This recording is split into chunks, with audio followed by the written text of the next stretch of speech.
Alright, तो हमने जी last class में इसके एफ पार्ट तक देख लिया था और अब हम आ गए हैं जी पार्ट के ऊपर। और जैसे मैंने आपको बताया था एज पार्ट तक इसके हमेशा होते ही हैं। तो एज पार्ट में अगर आप गौर करो तो आपके पास, सॉरी एज कह रहा हूँ, जी पार्ट में the command word is discuss. ठीक है, और इधर भी डिस्कस ही आ रहा है। तो ऑफ कोर्स आपको पता है कि whenever the command word discuss is used at the start of the question, तो उसमें किस चीज का ख्याल रखना होता है, वो होता है आपको करना पड़ता है both sides should be discussed. ये आपको पता है, बोथ साइड्स यानी कि आर्गुमेंट जो है वो इन फेवर एंड अगेंस्ट, ये दोनों आपको देने होते हैं, otherwise you can not get maximum marks. अच्छा, अब डिस्कस वाले जो सवाल है ना, अभी हम आगे देखेंगे, तो सेक्शन बी में भी डिस्कस वाले सवाल आते हैं। यूली, बल्कि यूली नहीं, हमेशा ही ऐसे होता है, जो that is the set pattern, कि last part of every question in section B is of 8 marks and it starts with the command word discuss. तो उसमें भी यही होता है कि आपको बोथ साइड्स जो है ना वो ऑफ द आर्गुमेंट डिस्कस करनी होती है। अच्छा, अब ये चूंकि 6 नंबर का है, वो 8 नंबर के होते हैं, तो फर्क सिर्फ इतना है कि आप यहाँ पर कम भी पॉइंट लिखेंगे तो चलेगा। मतलब ये at least one argument in favor and one argument against the statement should be part of your answer। तो ये अगर आपका 1-1 है तो आपको 6 नंबर मिल सकते हैं। तो नंबर ज्यादा किस चीज के मिल रहे हैं? नंबर मिल रहे हैं आपके डेवलपमेंट के, आर्गुमेंट को बिल्ड करने के। तो आपको नॉलेज के 2 नंबर तो मिल सकते हैं, लेकिन इससे ज्यादा नंबर आपको मिलने वाले नहीं है। उससे ज्यादा नंबर जो है वो आपको मिलेंगे, 2 नंबर आपके एनालिसिस के हो जाएंगे और 2 नंबर आपके एवेल्यूशन के भी हो जाएंगे। एक्चुअली इसमें एवेल्यूशन हम कैसे बनाएंगे? जब आप दूसरी साइड डिस्कस करते हो तो it is considered as evaluation, कि आपने अपना जो एक ओपिनियन बनाया है। जैसे यहाँ पे क्वेश्चन है कि डिस्कस वेदर और not privatisation is likely to have benefited consumers, तो आपने क्या किया कि कंज्यूमर्स के बेनिफिट बताए, तो आपने एक आर्गुमेंट बिल्ड किया। अब आप जब उसको निगेट कर रहे हो या उसके ऑपोजिट जा रहे हो, तो it is sort of a judgement. तो इसको इकोनॉमिक्स में इवैल्यूएशन कंसिडर किया जाता है। तो इसका मतलब ये है कि अगर आपने दूसरी साइड डिस्कस नहीं की, आपने सिर्फ एक ही आर्गुमेंट इन फेवर डिस्कस किया है, तो अब आप चाहे 1 पॉइंट डिस्कस करो, 2 करो, 3 करो, आपको जो मैक्सिमम नंबर मिलेंगे वो सिर्फ 4 होंगे। उसकी वजह क्या है कि आपने दूसरी साइड डिस्कस ही नहीं की, और इसका मतलब वो वैल्यूएशन के नंबर आपको नहीं देने वाला जो एग्जामिनर है। ये बात आपने ध्यान में रखनी है। तो दोनों साइड जरूरी हैं, पॉइंट्स ज्यादा होने की गेम ही नहीं है ये। It's about whether both sides have been discussed और नॉट। अच्छा, अब हम आ जाते हैं सवाल के ऊपर। दोनों सवाल ऐसे ही करने हैं और लास्ट 2 पार्ट्स ऐसे ही होते हैं। Whether not privatisation is likely to have benefited consumers in Montenegro. अच्छा, अब ना मैं एक आपको चीज से पहले कि मैं इसको डिस्कस करूं, मैं पहले सोच रहा था सेक्शन बी में करूंगा, लेकिन यहीं पर ही डिस्कस करना ज्यादा बेहतर है। आज हो गया है ये। वो क्या कि हमारे पास जो क्वेश्चंस होते हैं ना, जो पेपर में आते हैं इकोनॉमिक्स के, वो 2 तरह के हैं। एक को हम बोलते हैं जी ओपन एंडेड, ठीक है, और एक है क्लोज एंडेड, राइट। अच्छा, अब ये जो क्वेश्चन है, ये मैं बात कर रहा हूँ जो वो क्वेश्चन जो लॉन्गर वर्जन वाले, ठीक है, लॉन्गर क्वेश्चन जो है, जैसे कि 6 मार्क्स का हो गया, 8 मार्क्स का हो गया, इवन 4 मार्क्स का भी आप कह सकते हैं, क्योंकि जो 2 मार्क्स का होता है ना, उसमें नॉर्मली नॉलेज इज टेस्टेड, ठीक है, there are no other marks except knowledge there, तो इसलिए मैं उसकी बात नहीं कर। तो 4, 6 और 8, अच्छा ये सेक्शन बी में भी आते हैं, आपको पता है, ठीक है, और 6 मार्क्स वाले ये सेक्शन ए में भी मौजूद है, आपको पता है। अच्छा, इस तरह के क्वेश्चन में ओपन एंडेड का मतलब क्या है कि आपको, मैं यहाँ पे एग्जांपल आपको देता हूँ कि लेट्स से कि सवाल है कि एनालाइज या डिस्कस, जो भी लिखा हुआ है, ठीक है, analyse the benefits of, you can write analyse the benefits of specialisation, right. This is specialization, this is an open question, उन्होंने ये मेंशन नहीं किया कि आपको बेनिफिट किसके बताने हैं। लेकिन अगर मैं इसको थोड़ा रिफ्रेज करूं, analyse the benefits to consumers, right, या मैं लिख देता हूं और वर्कर्स। अगर कंज्यूमर्स नहीं लिखा तो वर्कर्स लिखा है, या लिखा है इकोनॉमी, तो इसका मतलब है ये उन्होंने स्पेसिफाई कर दिया, आप इससे बाहर नहीं जाएंगे। इकोनॉमी तो चले ओवरऑल कवर हो रहा है इसके अंदर, लेकिन आप उसमें फिर इकोनॉमी मतलब मैक्रो इकोनॉमिक्स की बात आ गई। आप ओवरऑल इकोनॉमी की बात करेंगे तो उसमें फिर आपको बैलेंस ऑफ पेमेंट की बात करनी पड़ेगी, जारी बात है। एम्प्लॉयमेंट की बात कर सकते हैं आप।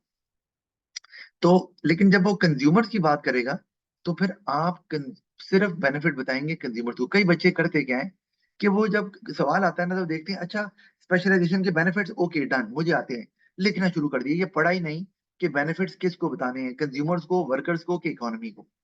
तो ये जो है ना सवाल जो मैंने अभी लिखा है ये है क्लोज्ड एंडेड, राइट। जो मैंने अभी बात क्लोज एंडेड, क्लोज लिख दिया मैंने, ये क्लोज्ड है, चले ठीक है। और ये जो है ये ओपन है। तो अब आप, अगर कंज्यूमर से सवाल आया है तो आपके जितने बेनिफिट होंगे they must link to must be link to consumers.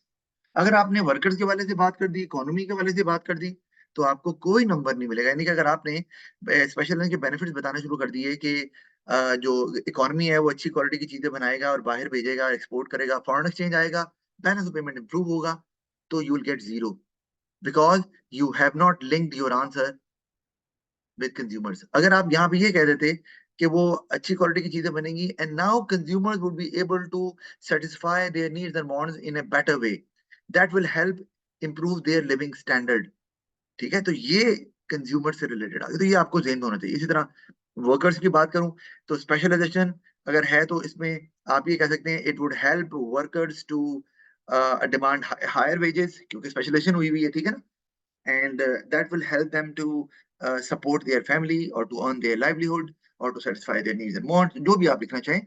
लेकिन ये बात आपको जेहन में रखनी है। तो ये बात आपके जेहन में होनी चाहिए कि वो ओपन एंडेड है या क्लोज एंडेड है। अदरवाइज आप सवाल तो कर लेंगे, फायदे भी लिख देंगे, लेकिन वो उस क्वेश्चन की स्टेटमेंट के साथ लिंक्ड नहीं होंगे तो आपको क्रेडिट नहीं दिया जाएगा, मतलब कोई मार्क्स नहीं दिए जाएंगे, ये बात तो पक्की है।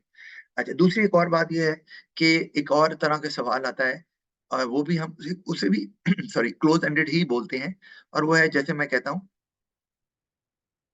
Analyse the benefits of exchange rate depreciation. ये बहुत इंपॉर्टेंट चीज है और ये जनरली नहीं बताई जाती। Exchange rate depreciation,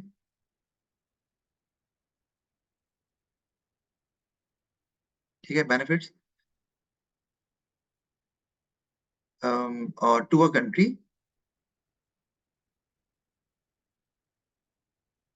involve in international trade, ठीक है, इन्वॉल्व इन, या मैं इसको चेंज भी कर सकता हूँ, depreciation to benefits representation to,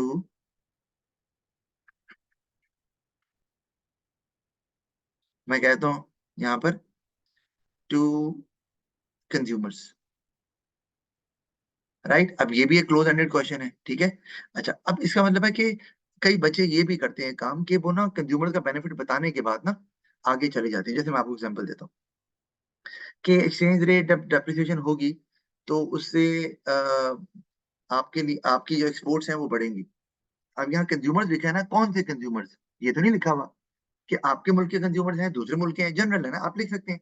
तो अब आप आपने लिखना शुरू कर दिया कि एक्सचेंज रेट डेप्रिसिएशन होगी तो for the goods of the country would be cheaper for other countries, so the consumers in other countries would get benefit from it because they'll get it cheaply and they will be able to satisfy their needs and wants, ठीक है, आप लिखेंगे। अच्छा, अब आपने अगर ये लिखना शुरू कर दिया साथ ही आगे फर्दर कि and it will help country to earn foreign exchange, ठीक है, इंप्रूव बैलेंस ऑफ पेमेंट, ये अब आपने क्या किया, ये आप कहीं और चले गए, आप डी ट्रैक हो गए, क्योंकि सवाल कंज्यूमर्स का था।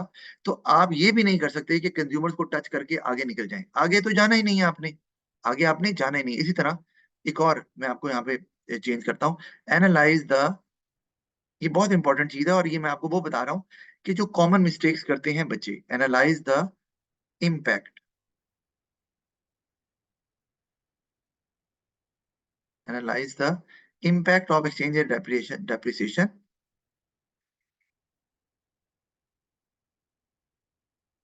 On inflation, right?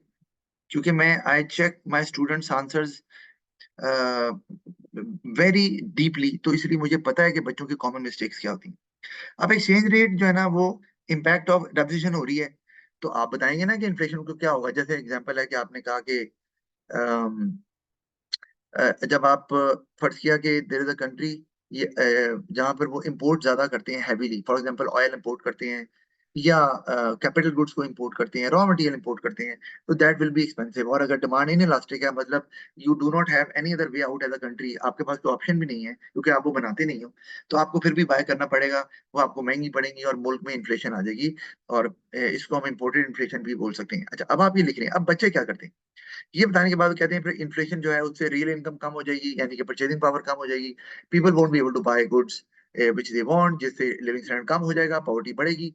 ये बच्चों ने क्या किया कि बच्चे जो सवाल था उससे आगे निकल गए। मतलब ये भी एक किस्म का क्लोज्ड एंडेड क्वेश्चन ही है। मतलब ये कि आप इन्फ्लेशन से आगे नहीं जा सकते। मतलब सवाल में तो ये पूछा ही नहीं है कि इन्फ्लेशन से क्या होगा, नहीं पूछा ना। सवाल की स्टेटमेंट को हमने अंडरस्टैंड करना है। तो सवाल है कि इन्फ्लेशन पे क्या इम्पैक्ट होगा, इन्फ्लेशन होगी या नहीं होगी, तो आपने वो इम्पैक्ट बताना है। और जैसे ही आप इन्फ्लेशन तक पहुंचे, आप वहीं पर स्टॉप कर दो। You would not develop it any further, क्योंकि वो पूछा नहीं गया। वो लिखेंगे तो टाइम वेस्ट होगा और उसके मार्क्स भी कोई नहीं आएंगे। तो वो इसको अवॉइड करना है आपने। वो जो आगे आप लिख रहे हैं, वही बात है जैसे कि आप जो है ना वो किसी इलाके से, जोहर टाउन से निकले हैं डिफेंस, ठीक है, जाना आपने डिफेंस है, और आप डिफेंस से होते हुए आगे कहीं और चले गए हैं, इंडिया बॉर्डर निकल गए हैं, ठीक है। तो आपका तो ऑब्जेक्टिव था डिफेंस जाने का, आप चले गए इंडिया बॉर्डर, तो उसका कोई फायदा नहीं है ना, ऑब्जेक्टिव तो मीट ही नहीं किया आपने। तो एग्जामिनर भी कह रहा है भाई मैंने ऑब्जेक्टिव रखा है कि इन्फ्लेशन को क्या इफेक्ट होगा, आप आगे जा ही जा रहे हैं, तो इंप्रेशन भी बुरा और टाइम भी जाया, और फिर you won't be able to complete your paper as well. तो ये आपने ध्यान में रखना है, आगे नहीं जाना, क्योंकि वो लाइनें आप भरते रहोगे और समझोगे मैंने बहुत जो है ना वो अच्छा आंसर लिख दिया है, but you won't earn any marks for that kind of development. अच्छा, अब हम वापस चलते हैं, तो इसलिए बताना जरूरी है। अब देखें, डिस्कस वेदर और not privatisation is likely to have benefited consumers in Montenegro. तो अब ये एक क्लोज्ड एंडेड क्वेश्चन है कि प्राइवेटाइजेशन के फायदा आपने कंज्यूमर्स को बताना है। वैसे तो फायदे बहुत से होते हैं, जैसे प्राइवेटाइजेशन आपको एम्प्लॉयमेंट दे सकती है, ठीक है ना, प्राइवेटाइजेशन से इकोनॉमिक ग्रोथ हो सकती है, आपको पता है। तो वो आप नहीं बता सकते। हाँ, बता सकते हो अगर आप उसको किसी तरह लिंक कर दो कंज्यूमर्स के साथ। यानी कि जैसे अगर मैं कहूँ कि प्राइवेटाइजेशन से इकोनॉमिक ग्रोथ होती है, राइट, और उससे उसको मैं बैलेंस ऑफ पेमेंट से जोड़ना शुरू कर दूं, फॉरेन रिजर्व से जोड़ना शुरू कर दूं, तो यू वोंट गेट मार्क्स।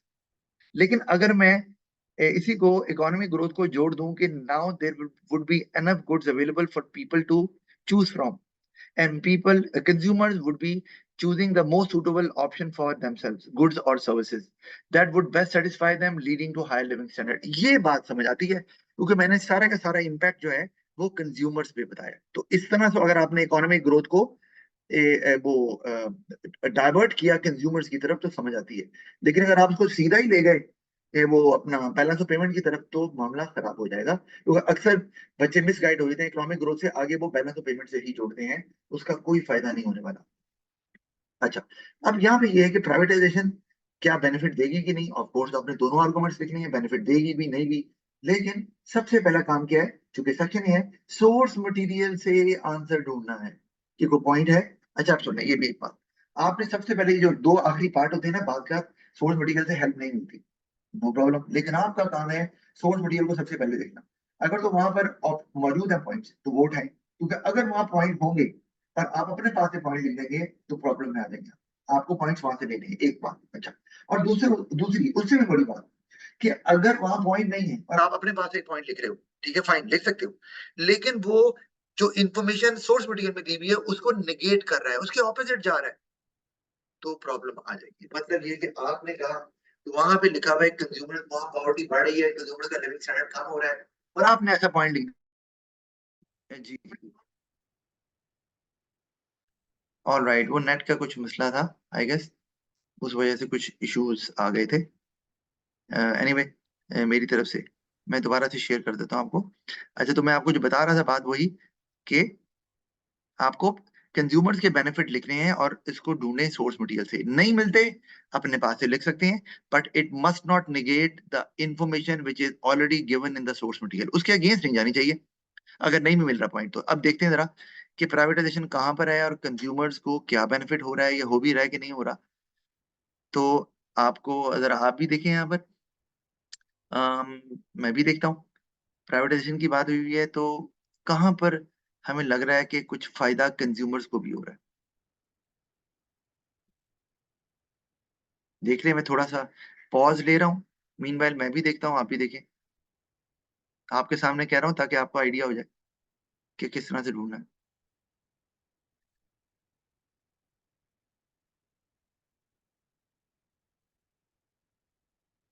यहाँ पर बज़ाहिर नजर नहीं आ रहा, यहाँ देख लेते हैं। ठीक है, यहाँ आप गौर करें तो आपको यहाँ पर कंज्यूमर स्पेंडिंग नजर आ रहा है, इसका मतलब कंज्यूमर की बात यहाँ हुई हुई है, राइट। और ये एक लाइन भी लिखी हुई है ये वाली कि कंज्यूमर स्पेंडिंग पे प्राइवेटाइजेशन का असर पड़ रहा है, राइट। और उसका असर क्या है हमें नजर आ रहा है। अच्छा, अब आप यहाँ गौर करें, यहाँ पे नंबर ऑफ वर्कर्स एम्प्लॉयड लिखा हुआ है, तो शायद नंबर ऑफ वर्कर्स बढ़ जाएं, लेकिन ये आपके आंसर में शामिल नहीं हो सकता, क्योंकि आपका आंसर कंज्यूमर से रिलेटेड है, ये वर्कर से रिलेटेड है, ये आपने ध्यान में रखना है।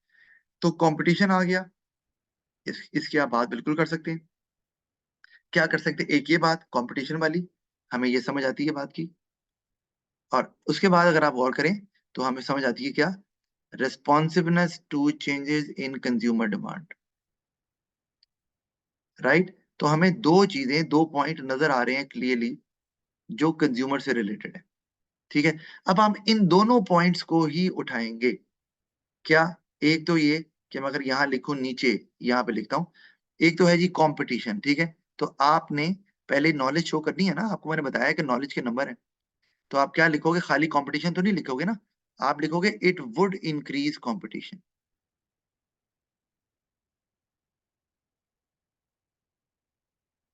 राइट। और अब आगे आप कंपटीशन को जोड़ सकते हो चॉइस के साथ। ठीक है, अगर आप उसको प्राइस के साथ जोड़ना चाहो तो वो भी जोड़ सकते हैं, आपके ऊपर है आप क्या करना चाह रहे हो। अच्छा, चॉइस को जब जोड़ेंगे तो उसमें आ जाएगी आपकी कंज्यूमर सेटिस्फेक्शन। मैं सिर्फ आपको बता रहा हूँ कि आप किस किस पॉइंट को लिंक करके डेवलप कर सकते हैं, क्योंकि जो डिस्कस वाला सवाल होता है इसमें एक्सटेंडेड डेवलपमेंट की जरूरत है। You have to make more connections, ठीक है। दो से तीन, तीन हो तो बहुत अच्छी बात है, तीन कनेक्शन होना जरूरी है। कि कंपटीशन आपको चॉइस देता है, चॉइस कंज्यूमर सेटिस्फेक्शन देती है आपको, क्योंकि कंज्यूमर अपनी मर्जी की चीज पसंद कर सकता है, और उससे लिविंग स्टैंडर्ड जो है वो बढ़ जाता है, राइट। तो इस तरह से आपको कनेक्शन बनाने। एक बात और इकोनॉमिक्स में इंपॉर्टेंट है, वो क्या, यूज ऑफ इकोनॉमिक टर्म्स। ये मैं बहुत दफा बताया भी हुआ है कि आपको आंसर देते हुए इकोनॉमिक टर्म्स का इस्तेमाल करना है, राइट। ये डिमांड किया जाता है फ्रॉम द एग्जाम, जैसे लिविंग स्टैंडर्ड, ये इकोनॉमिक टर्म है ना, हमें नजर आ रही बात की है। तो इसको जहां जहां भी इस्तेमाल हो सकता है, जैसे इन्फ्लेशन है, बैलेंस ऑफ पेमेंट है, पॉवर्टी है, एब्सोल्यूट हो या रिलेटिव हो, इकोनॉमीज ऑफ स्केल है, स्पेशलाइजेशन, ये सब इकोनॉमिकल टर्म्स हैं, डिवीजन ऑफ लेबर। तो उनका इस्तेमाल जहां होता है रेलेवेंट, आप जरूर करें, और ये इंपॉर्टेंट है। अच्छा, तो इस तरह आप इसको डेवलप कर लेंगे। इसी तरह जब आप, हम सेकंड बात कर रहे हैं कि वो क्विक टू रिस्पॉन्ड, यही है ना, दूसरा फायदा क्या है जी, quick to respond to consumers demand. और आप इसको भी इसी तरह से डेवलप कर लेंगे। मेरे ख्याल में मुझे इसकी डेवलप करने की जरूरत नहीं है, ये आसान है, आपको पता है कंज्यूमर जो चाह रहा है उसको फौरी तौर पे वो चीज जो है ना वो अवेलेबल होगी आसानी से। तो आपकी मर्जी है, दोनों पॉइंट्स ऐसे लिखें जो आप, जिसकी डेवलपमेंट एक जैसी ना हो, याद रखिएगा। तो अगर आपने प्राइस को कवर करना है तो आप प्राइस को यूज कर सकते हैं, आप इसको यूज करके लिख सकते हो कि वो अफोर्डेबल हो जाएगा, ठीक है।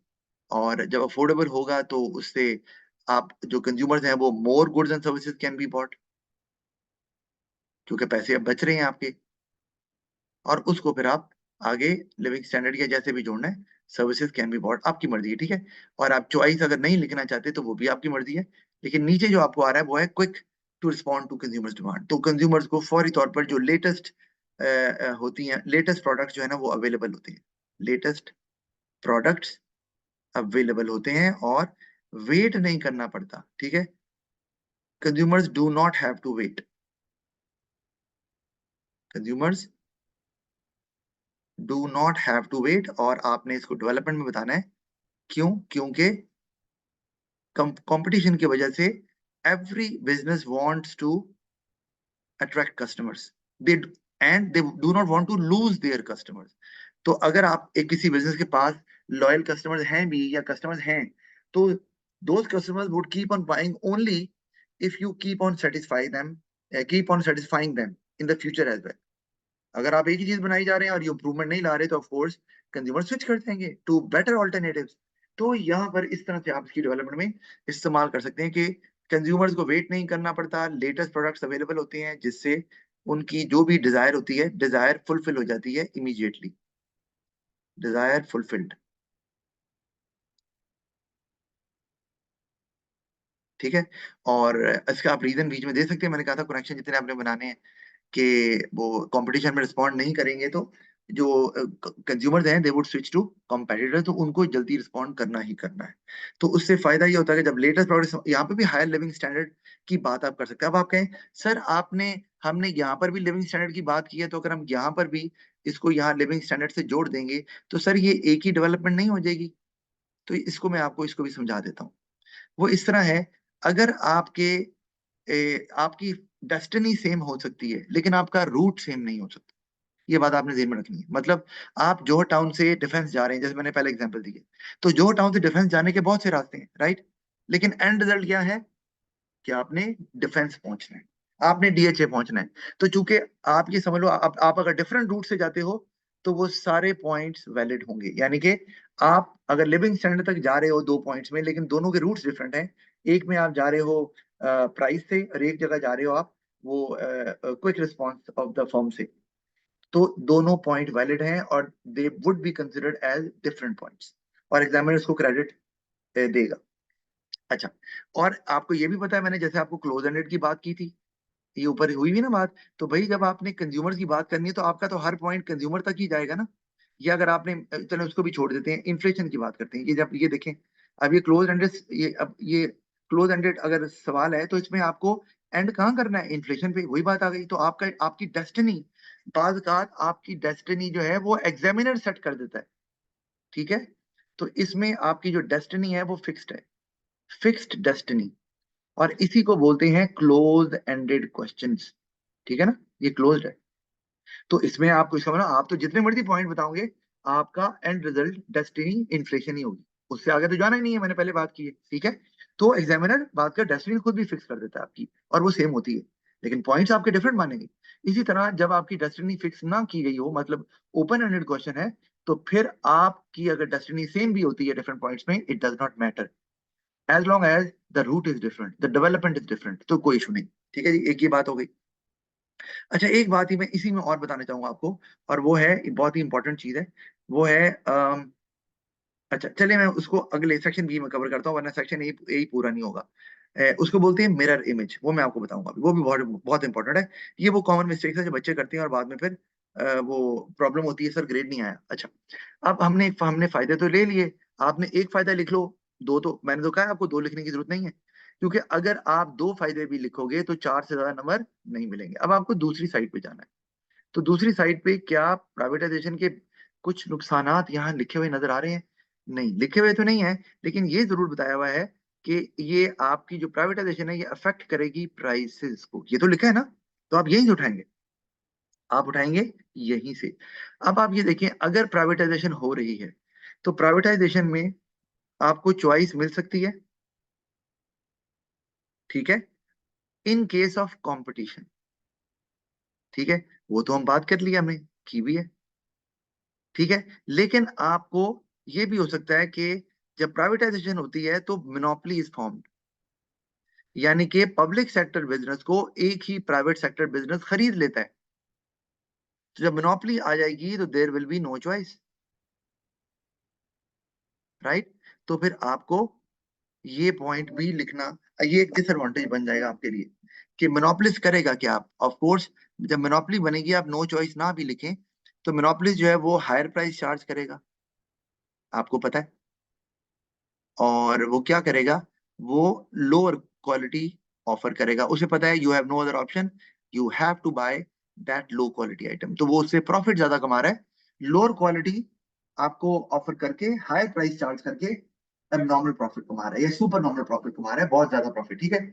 और आपके पास चूंकि ऑप्शन नहीं है तो आप मजबूरन वो ले रहे हैं। तो आप इसको, अब देखो आपने प्राइसेस को, अब ये हिडन था, प्राइसेस लिखा था खाली, लेकिन आप इससे आराम से ड्रॉबैक बना सकते हैं, कोई प्रॉब्लम नहीं है, ठीक है। तो आप लिखेंगे क्या उसमें, नीचे ही तो आपको समझ आ गई ना।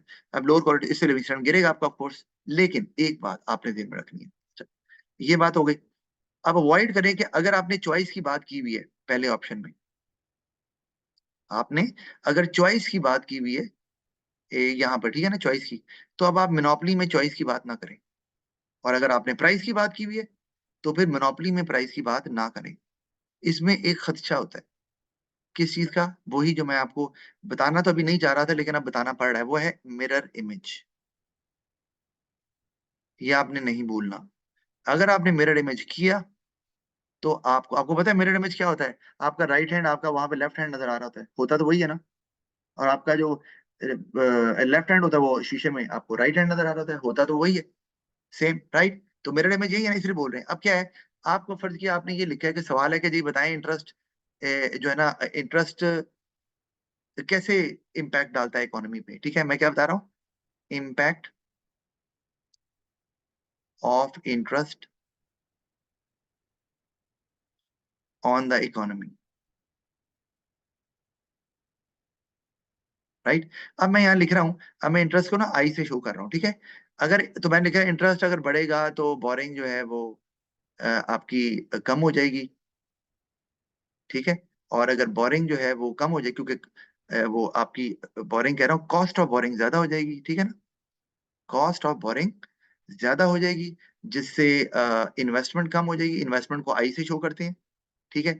जब इन्वेस्टमेंट कम होगी तो ऑफ कोर्स उससे जो एम्प्लॉयमेंट है, या बल्कि हम एम्प्लॉयमेंट को भी नहीं लेते, ये देखिए आपको डेवलपमेंट का तरीका बता रहा हूँ। तो इससे क्या होगा, आपका जो जीडीपी है वो गिर जाएगा, ठीक है। ये हम डेवलप कर रहे हैं, ओके। अच्छा, अब और ये कनेक्शन भी बने हुए हैं, अब जीडीपी, अब यूज ऑफ इकोनॉमिक टर्म भी आ रही है, जीडीपी आ रहा है, राइट। और कनेक्शन भी बन रहे हैं कि इंटरेस्ट से कॉस्ट ऑफ बोरिंग ज्यादा होगी, कॉस्ट ऑफ बोरिंग से इन्वेस्टमेंट गिरेगी, इन्वेस्टमेंट से जीडीपी कम होगा। अब मैं क्या कहता हूँ, मैंने यार दोनों साइड लिखनी है, अच्छा, ये मैंने एक साइड लिख दी, ठीक है। अब मैं दूसरी साइड लिख रहा हूँ, और इंटरेस्ट अगर कम हो जाएगा तो जो कॉस्ट ऑफ बोरिंग है वो क्या हो जाएगी, वो हो जाएगी, कॉस्ट ऑफ बोरिंग कम हो जाएगी। और कॉस्ट ऑफ बोरिंग कम होगी तो इन्वेस्टमेंट जो है वो ज्यादा हो जाएगी, और उससे जीडीपी बढ़ जाएगा। This is what we call mirror image. तो आपको एक पॉइंट के तो नंबर मिल जाएंगे, 3 तक मिल सकते हैं आपको, लेकिन आपको दूसरे पॉइंट के इसका कोई नंबर नहीं मिलने वाला, 0 मिलेगा आपको। क्योंकि ये मिरर इमेज है, उसी को आपने उल्टा कर दिया। ये काम नहीं करना आपने, आपने याद रखनी बात ये, कभी भी नहीं करना। और ये आपको कहाँ करना पड़ता है, ये आपको नॉर्मली करना पड़ता है डिस्कस वाले सवालों में, क्योंकि वहां पर आपको दोनों साइड्स बतानी होती है। तो वहां पे कई बच्चे ये काम कर देते हैं, और मिरर इमेज का कोई नंबर नहीं मिलता, आपने याद रखना। तो इसी तरह यहाँ पर भी आपने जब चॉइस की बात कर रहे हैं, तो अगर आपने जो आप फेवर में अगर जा रहे हैं, फायदा बता रहे हैं, कंज्यूमर्स को बेनिफिट क्या होगा, तो चॉइस का जिक्र कर रहे हैं, तो फिर अब आपने जो दूसरी साइड बतानी है उसमें चॉइस का जिक्र नहीं करना। कौन से वाला, मिनोपली में।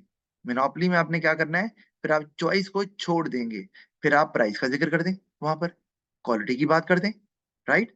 तो ये आपने जेन में रखना है। बहरहाल anyway you understand it now, I hope. अच्छा, आगे चलते हैं।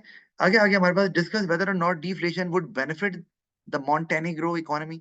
ये बात आ गई। अब डिफ्लेशन आपको पता ही है, प्राइसेस के गिरने को बोलते हैं। बेनिफिट है तो आपको बेनिफिट भी बताना है। अच्छा, इस सवाल में आप क्या करते हैं, आप पहले लिखते हैं कि प्राइवेटाइजेशन माइट बेनिफिट कंज्यूमर्स, ठीक है। और आगे आप बताओगे किस तरह से, और नीचे दे माइट नॉट। अच्छा, ये माइट का वर्ड बड़ा इंपॉर्टेंट है, क्यों, क्योंकि जब आपको ये पता हो कि एक से ज्यादा इम्पैक्ट हो सकता है, अच्छा भी हो सकता है, बुरा भी हो सकता है, तो the right word is might, आपने याद रखना है। क्योंकि माइट का मतलब है कि पॉसिबिलिटी है, ये भी हो सकता है, वो भी हो सकता है। तो आपको माइट ही लिखना है, माइट, और फिर नीचे हाउएवर इट माइट नॉट, और उसका रीजन दे देना है जब दोनों साइड्स की बात करेंगे, ठीक है।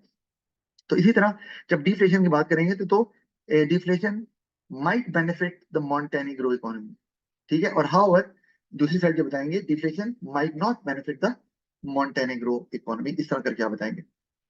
जब देखते हैं डिफ्लेशन के बारे में कुछ जिक्र है यहाँ पर, है तो सही। एंड पे आके बिल्कुल देखें तो जो सेकंड लास्ट लाइन है, it was expected that this could turn into deflation, a fall in the price level could affect the countries output, employment and balance of payment. तो हम कम से कम उन्होंने हिंट तो दिए हुए हैं, क्या इफेक्ट हो रहा है हमें नहीं बताया, हम लेकिन वो हमने खुद बताना है, ठीक है। एक्चुअली इफेक्ट दोनों तरह से हो सकते हैं। बहरहाल अब हम पहले देखते हैं कि जी आउटपुट, एम्प्लॉयमेंट, इनमें से आप कोई भी ले सकते हैं। हम बैलेंस ऑफ पेमेंट को ले लेते हैं, ठीक है, हम बैलेंस ऑफ पेमेंट को ले लेते हैं। तो आप सबसे पहले क्या बता सकते हैं इसके अंदर कि अगर तो, अच्छा मैं इसको ना इसके लिए इस्तेमाल कर लेता हूँ और कुछ,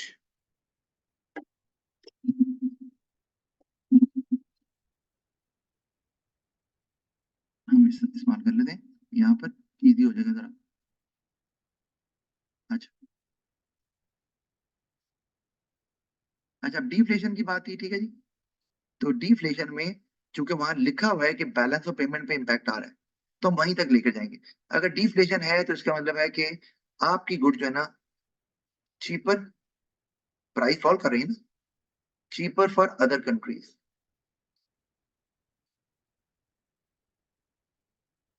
राइट। और अगर चीपर फॉर अदर कंट्रीज हैं तो उससे क्या होगा, उससे ये होगा कि वो वुड लाइक टू बाय मोर, ठीक है, वुड लाइक टू बाय, उससे क्या होगा, एक्सपोर्ट्स बढ़ जाएंगी। ये देखो use of economic terms important है। और एक्सपोर्ट्स बढ़ने से क्या होगा कि आपका जो बैलेंस ऑफ पेमेंट है, इम्प्रूव्ड बैलेंस ऑफ पेमेंट। तो आप देखो अब हम किस तरह से कनेक्शन बनाकर इसको बैलेंस ऑफ पेमेंट तक लेकर गए, राइट। आपने तो ऑफकोर्स पेपर में एरो से नहीं लिखना ना, आपको तो डेवलपमेंट करनी है पूरी पैराग्राफ की शक्ल में। And remember for each point you need to have a separate paragraph, ताकि एग्जामिनर को क्रिस्टल क्लियर हो कि ये जी एक पॉइंट है कवर हो गया, ये दूसरा पॉइंट है कवर हो गया, ये आर्गुमेंट फेवर में जा रहा है एक पैराग्राफ में, ये आर्गुमेंट अगेंस्ट जा रहा है एक पैराग्राफ में, इस तरह से, ठीक है। Make things easier for examiner, ताकि वो आपको हैप्पी होकर आसानी से मार्क्स दे सके। तो ये डिफ्लेशन की बात आई। अच्छा अब याद रखें, डिफ्लेशन दो तरह से हो सकती है। अच्छा अब एक तो ये हमें नजर आ रही बात, ठीक है, कि cheaper for other countries would like to buy, सस्ता हो गया। लेकिन एक तरफ एक और प्रॉब्लम आ रही है, अब हम अगेंस्ट देख लेंगे। अगर डिफ्लेशन हो रही है तो इसका मतलब है प्राइसेस फॉल कर रही है, राइट। प्राइसेस फॉल करने की दो वजूहत हो सकती है, ठीक है। अच्छा एक तो पहले हम चलिए वजूहत को भी नहीं देखते, पहले हम देख लें अगेंस्ट क्या बनता है। प्राइस अगर कम हो रही है तो इसका मतलब है जो प्रोड्यूसर्स हैं, आपको पता है producers get discouraged, get discouraged, क्योंकि आपको पता है प्राइस बढ़ने से सप्लाई बढ़ती है, और प्राइस कम होने से सप्लाई कम हो जाती है, क्योंकि उनका प्रॉफिट कम हो जाता है। क्यों गेट डिस्करेज, क्योंकि उनका जो प्रॉफिट है वो कम हो जाएगा। वाई, क्योंकि उन्होंने एक चीज ली है, प्रॉफिट कम हो जाएगा। एक चीज ली है 10 रुपए की, तो डिफ्लेशन किस चीज का नाम है, continuous fall in price level, ठीक है। तो वो एक चीज 10 की लेके, अब फर्ज किया अब उनको कम की बेचनी पड़ रही है, तो वो कैसे बेचेंगे, या तो प्रॉफिट कम हो जाएगा या लॉस हो जाएगा, राइट। तो ये मुमकिन है, यानी कि एक चीज वो फर्ज किया 10 की लेके 15 की बेच रहे थे, लेकिन अब डिफ्लेशन हो रही है तो अब उनको वही 10 की चीज जो है वो 11 की बेचनी पड़ रही है, क्योंकि कीमतें फॉल कर रही हैं, because of deflation, prices fall कर रही हैं डिफ्लेशन की वजह से। तो उनका तो प्रॉफिट कम हो गया, पहले 5 रुपए था अब क्या 1 रुपए रह गया, तो वो डिस्करेज होंगे इस केस के अंदर, राइट। अच्छा अब हम वापस चलते हैं पेपर के ऊपर, ताकि हम देखें कि दूसरा हमें पॉइंट क्या मिल सकता है यहाँ पर। अच्छा हमने बैलेंस पेमेंट को उठाया यहाँ से, यहाँ से, तो यहाँ से आप एम्प्लॉयमेंट उठा लें, एक एक ये उठा लें, एक हमने बैलेंस पेमेंट उठाया ना, अब एम्प्लॉयमेंट उठा लेते हैं यहाँ से ये, ठीक है। अच्छा आप चाहें तो आप आउटपुट भी उठा सकते हैं, आपकी मर्जी है, जो भी उठाना चाहें आप। अच्छा अब वहाँ हम वापिस जाते हैं, तो अब प्रॉफिट कम हो रहा है, तो वो क्या करेंगे, इन्वेस्टमेंट कम हो जाएगी, इन्वेस्टमेंट गिर जाएगी, और जब इन्वेस्टमेंट कम होगी तो उससे अनएम्प्लॉयमेंट बढ़ जाएगी, ठीक है, अनएम्प्लॉयमेंट बढ़ जाएगी। अच्छा, अब मैं यहाँ पे ना, अच्छा इसको मैं जरा थोड़ा सा कवर कर लूं, ये एक और है साइड, ये फेवर वाली बात है ना यहाँ तो, और वो अगेंस्ट है दूसरी। अच्छा, अब सवाल पे जरा दोबारा गौर करते हैं। सवाल को अगर हम देखें तो सवाल है, डिस्कस वेदर और not deflation would benefit the Montenegro economy. ये कैसा सवाल है? ये ओपन एंडेड सवाल है या क्लोज एंडेड सवाल है? ऑफ कोर्स ये क्लोज एंडेड है, सॉरी नहीं है, ये ओपन एंडेड है। बेनिफिट बताना है इकोनॉमी को, जैसे मर्जी बताओ, जो मर्जी बताओ, पर फायदा होना चाहिए, राइट? इसका मतलब ये है, जब आपने देख लिया तो ये इजी सवाल हो जाता है, जो ओपन एंडेड होता है वो इजी हो जाता है आपके लिए। अच्छा, उसमें क्या है कि अब आप ये करोगे, जब अनएम्प्लॉयमेंट, अब अनएम्प्लॉयमेंट आपने बता दिया, अब आप आगे कहीं भी ले जाओ, अब आप उसको अनएम्प्लॉयमेंट के साथ लेके जाते हो कि हम ऐसे ले जाते हैं कि गवर्नमेंट को अनएम्प्लॉयमेंट अलाउंस देना पड़ेगा, ठीक है?